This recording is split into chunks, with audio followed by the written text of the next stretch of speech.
And a lot of times, what I love to do is usually, go and use this as reference to kind of understand whatever CVSS code has been assigned to a CVE, which is the vulnerability itself. On the left side here, I'm highlighting again.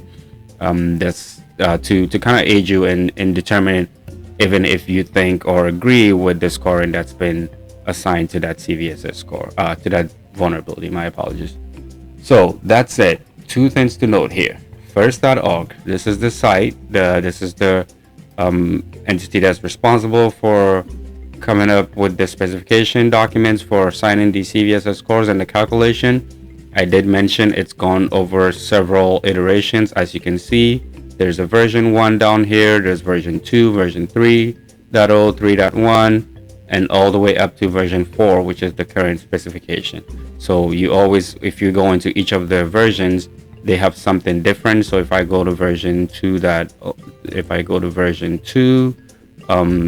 it tells you sort of like the parameters and so forth. If you look at the complete documentation, it'll show you how the calculation is done and so forth, what is defined as what, and so forth. So as I mentioned, we are going to use 3.1 for this vulnerability that I will be looking at, or we'll be looking at together.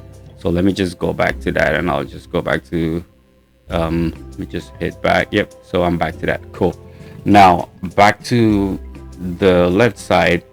So NVD, which is the National Vulnerability Database, is pretty much the repository for all vulnerability information. This is where you can look up all kinds of vulnerabilities, look up their corresponding CVSS scores and so forth.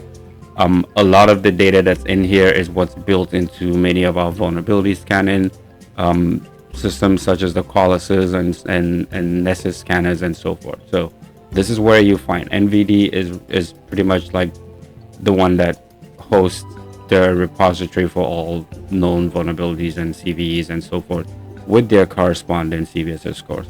That said, let's take a look at an actual vulnerability.